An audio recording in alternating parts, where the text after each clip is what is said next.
Yes, we do. Thank you very much, Mike. All right, last week, Facebook bought Instagram. You may have heard about this because the price tag was $1 billion.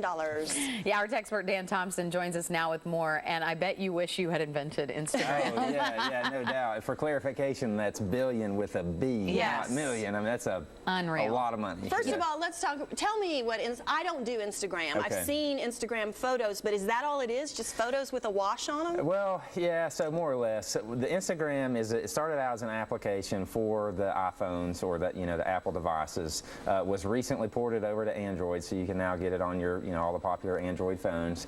And the idea is it's a photo sharing application, so you can follow people just like you do on Twitter and Facebook. When they post pictures, you'll get updates and see that they've done it.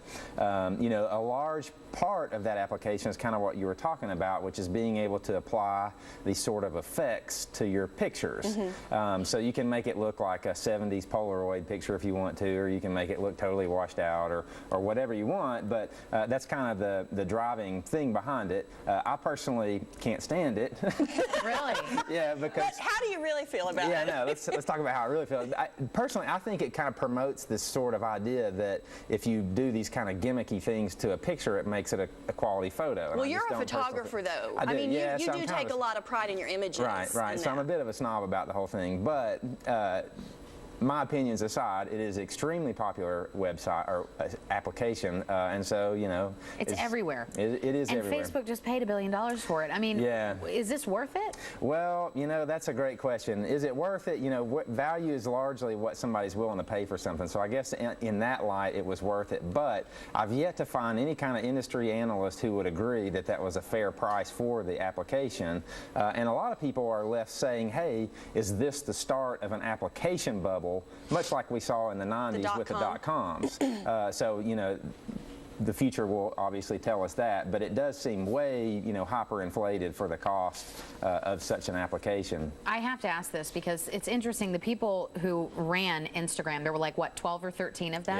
Yeah. The CEO gets $240 million and the rest of them split the rest? $100 million, yeah. Right? Yeah, it was an insane amount of money. So, I mean, obviously their work paid off. It's kind of the hipster thing to use, so it's very popular. So, I mean, in Facebook's perspective, it's seen as a very strategic buy. And the reason why is Mark Zuckerberg and Facebook kind of fancy themselves as a photo sharing website. If you look at how most people use Facebook, they get on there and they look at each other's pictures, right? That's kind of how we keep up with each other. So they saw Instagram as largely competition because, hey, here's this new thing that just came out. It's very popular and it's all about photo sharing.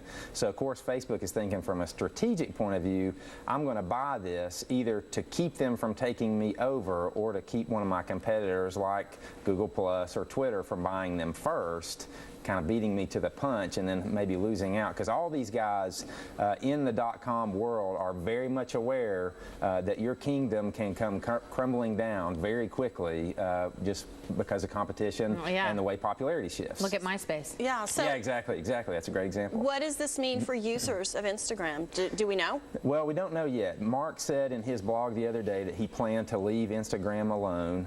You have to think, though, they're going to at least add ads or some kind of money generating thing, because these websites can't just go on forever and be free. It's just kind of the reality of how business works. You got to make money at some point. So I would expect to see ads in the future. I would also, frankly, expect them to kind of integrate sort of the application itself into Facebook's application. A lot of people complain that the Facebook apps don't work very well in Android and iPhone. A lot of people love the Instagram application, so you may see some kind of cross-development there. So maybe Facebook will get better out of the purchase. I hope so, because my Facebook app is awful. All right. Thank you, Dan Thompson. We will end on that. We have much more to come. Yes, we sure do, including a preview of tonight's American Idol as the top 7.